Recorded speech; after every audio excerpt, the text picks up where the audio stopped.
Hello and welcome to another Silver Sages Sharing Stories. Today it's my pleasure to introduce Sigrid de Kaste. Sigrid is someone I've known for some years as a very interesting businesswoman with lots of stories to tell. So welcome to our Silver Sages interview. Sigrid, lovely to see you again. Thank you, Jenny. It's really great to be here, and I love to share some stories with you. Even though we've known each other for a while, it's always great to catch up and get into the latest, isn't it? It is indeed. Right now, I'm not going to get into the latest. I'd like you to give us a little potted history of the many things that you have done. You were in jewellery at one stage, I believe. Yes, that's right. I've had an illustrious life in business. I've gone from actually way back from photography around marketing into a jewelry business, diamond jewelry business. So I acquired all my lovely pieces in those days. From there, I went to office supplies, something very different again. And then I started Sticky Beak Marketing, a marketing agency. And now I have redirected that path again into marketing yourself as a brand using a book as that top tool. So quite a few twists and turns on the way. So at the moment, everybody's talking about pivoting, but you've been pivoting your way through life, really? Sort of all sorts of different areas. And I find it is interesting. It gives you so much knowledge, and constantly you are updating yourself, not just the knowledge and the expertise, but you get to know people from so many different levels and areas of life. It's interesting, really, really great. The one thing that everything you've done has in common is that you've been self-employed. Correct? That's correct, yes. What is it about self-employment that you've loved? It's the freedom to build something in the way that you like it.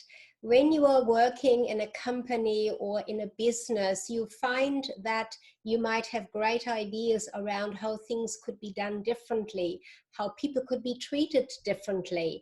And often there are a number of walls in front of you that often you can't move, you can't get around. There are no doors on those walls sometimes. So when you're working for yourself and your own business, you can really develop and build it exactly in the way you want to.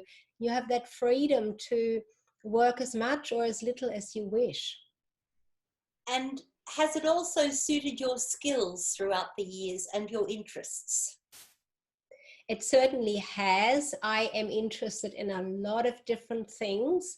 And from that angle, having been in business and worked with other businesses, with other people from so many different levels and backgrounds, and cultural backgrounds as well, has been keeping that interest for myself on all areas. Yes. And so what are you doing now, Sigrid? You mentioned books. I am now consulting and working with coaches and consultants who have a message, who know that they have something great that other people want or need, and they find it really difficult to put that message out there to reach the people that they wish to reach. There is so much noise online, especially now where everybody's jumping online. There are so many different marketing and social media platforms and ways to promote yourself. It becomes really difficult to know which is the best one. And I've discovered in my own businesses, and behind me there are 3 books that I have written myself, and I have discovered how each of those has built a particular business or a part of a business for me. So I'm using that knowledge and the outcomes, the success that I had with it. And I show how coaches and consultants can use that to really pivot their business, propel their business forward. Yes. Okay. So coaches, business coaches, all types of coaches? Yes, so there are business coaches, there are executive coaches, there are also health and wellness coaches, Jenny, a lot in the health and wellness area, hypnotherapists, massage therapists, even people who have their own clinic in some health and wellness direction, or even a clinic with several other practitioners in it, find it sometimes difficult to reach out, to reach their message, to reach the people they wish to. They know that they have got something that can help. And as we are experiencing right now, having a location-based business can be tricky. Yes. Can be very tricky to bring the people to you. So how can you transform that and take that online? And that is part of what I have discovered is possible. Very Fabulous. possible. And Mm. the sort of consultants that you're working with, give me an idea of what sort of work they've come from and what they're wanting to do. I am a member of the Australian Interim Executive Association, and the consultants there predominantly work on an interim basis in large companies, and they consult on a huge range of topics, some of them specifically on HR in that area, working with people, some of them IT, some of them might just work around bringing the business into a different level of return. They are all not aware of how much in their journey of finding that next position, they themselves as a person are involved and who they are. They are so focused on skills and expertise that they can show via certification, via education.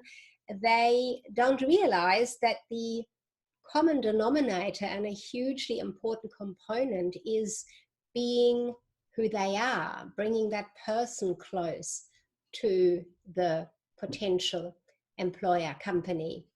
Yes, very interesting. How do you bring that out of them, Sigrid?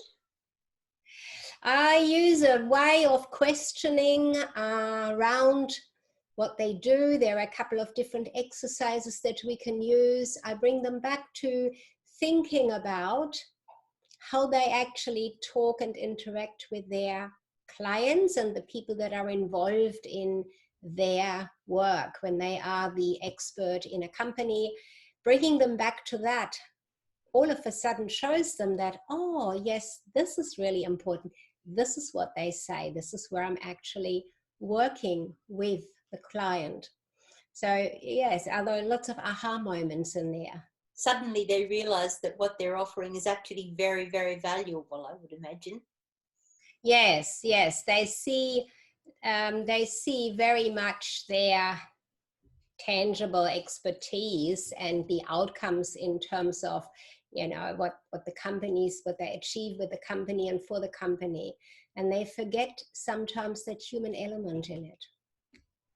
So during the time that's really fascinating. I actually didn't realize just what you were doing with all that.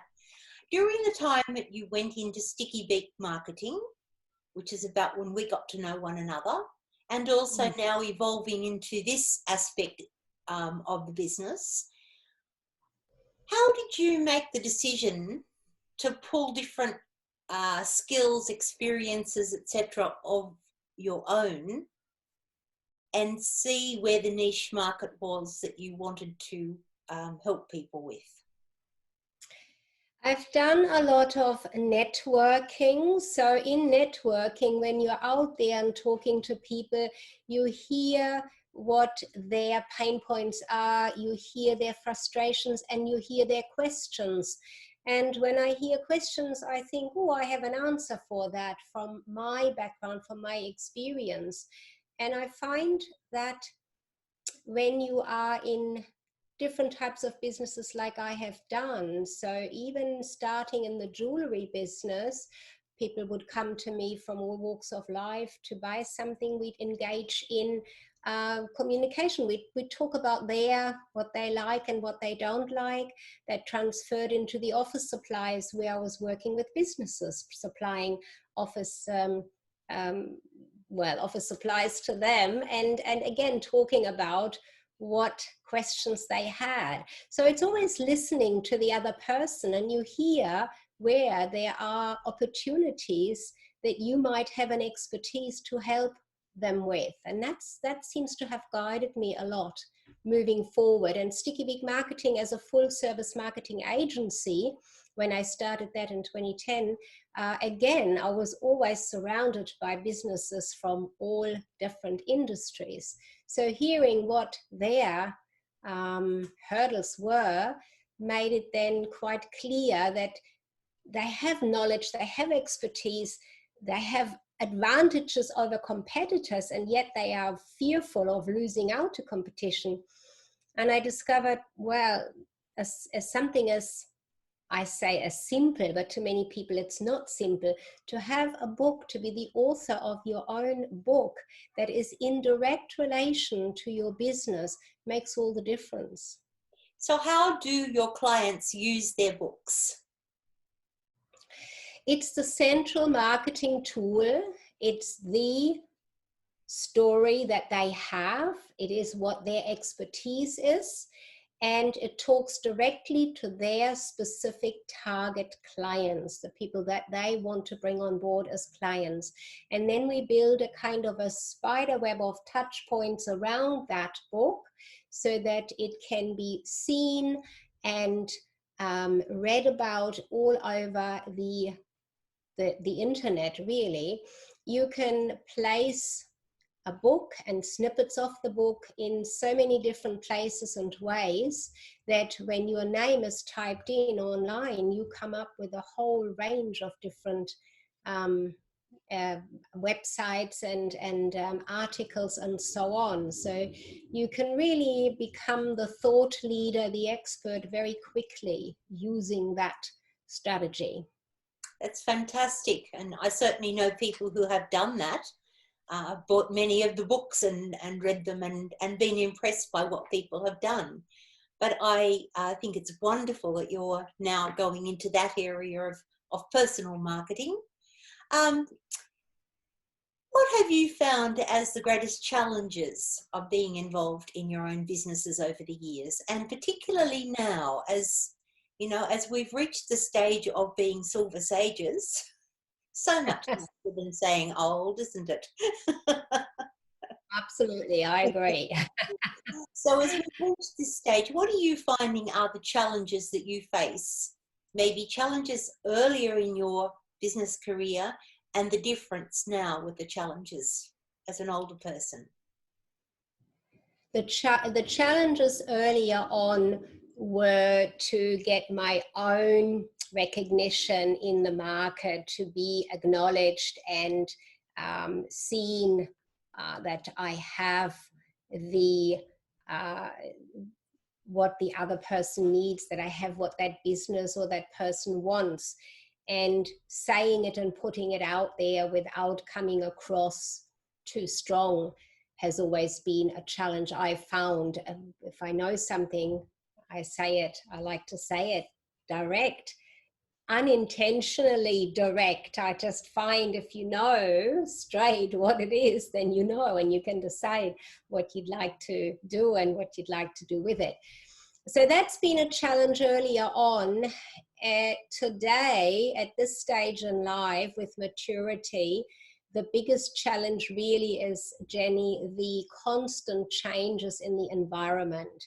And this, challenge we have currently in the environment right across the whole world touches us in a way that for a while, the online world itself has been a challenge for me. You have social media platforms, you have the whole tools and various ways of doing business online that is constantly changing. No sooner do you know a platform and how it works in detail and you think, yoo-hoo, now I know how I can show this person exactly how to get there, they change it. They change the rules, they change the look, they change the way things work.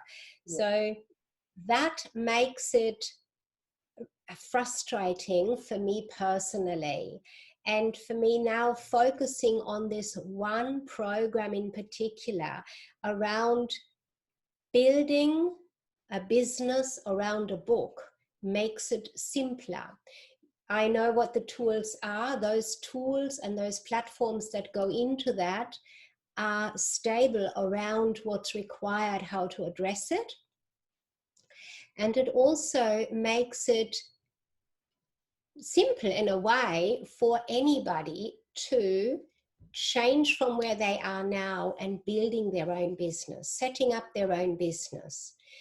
It's like, you know, when you have something, if you talk about writing as an example, you know, you could write this and you could write this and you can tell somebody about writing, but until you say, here's a pen, start, it's too difficult. They don't know how to do it. So I see that when I say you want to build a business, you don't know where to start, you're not really sure, but you do want to earn some money, let's write a book and you will know exactly where to start and where you're going to go with it. So this is a fabulous time for you to be doing what you're doing, because there's so many people who probably thought that they would be working another 5 years, 10 years, and who suddenly find themselves in a very different kind of situation. Maybe not without a job, but feeling insecure in what they're doing, disliking perhaps the way things have changed. So that would be a group of people who would benefit so much from this when they've got business experience, life experience, and they're not ready to stop. That's right. And they can really have fun with it.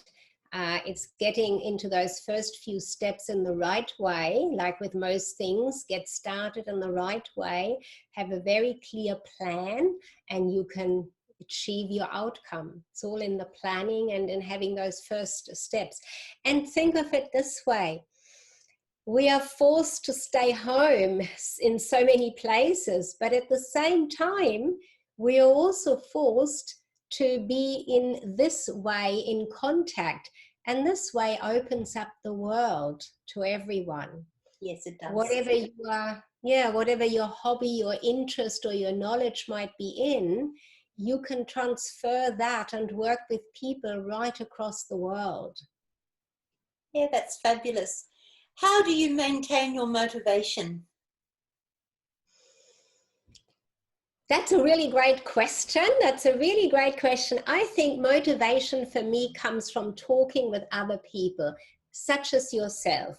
So just by exchanging information or even just exchanging everyday snippets of our lives, and I'm motivated to go the next step. I'm motivated to, wow, now I have another idea. Now I can do this. Now I could help such and such a person. That's where I draw my motivation from, and my times of rest, which I still need every so often too, I think, at this stage. I go out into my garden, and I love my garden. I love sitting in a deck chair in the warmth of the afternoon sunshine, and just ponder. Sometimes it's when you ponder and when you stop the work that the best ideas come to you. Very true, Jenny. That's exactly right. That's where the planning happens. Yes. Mm-hmm. Subconsciously, I find if I'm stuck with something I'm doing, this is talking about what's going on, but I would just pick up a notepad and a pen, take off, go to a coffee shop, sit in the coffee shop, look out at the water, and by the time the coffee had arrived, I'd usually be so relaxed, I'd be starting to write things down, and all the ideas that I'd been sitting at my desk looking for 10 minutes, half an hour, all just suddenly fall into place. What do you do when you're stuck? Again, that's a really great question. My way of dealing with being stuck is going for a walk, Jenny. I love that movement of the body, looking around me, what's out there, and trying not to think about anything, and then the thoughts slowly come through. Then the next idea, the next way forward comes to me. So it's not the exercise as such as exercising, but it's just that movement through the outdoors that brings that about. It's like an informal meditation. Yes, could call it that. Yeah, I hadn't thought of it that way. It puts the brain, relaxes, etc. So if somebody was thinking about starting a business, perhaps have been employed until now, or have dabbled in self-employment, but are trying to work out what to do next, what would be the tips that you'd give them? I would say to have a look at something that they like doing naturally. And if that is a hobby, then take a look at, is there something missing in the market right now in that area of their knowledge, their expertise, their hobby, what they like? Is there something missing that they could supply?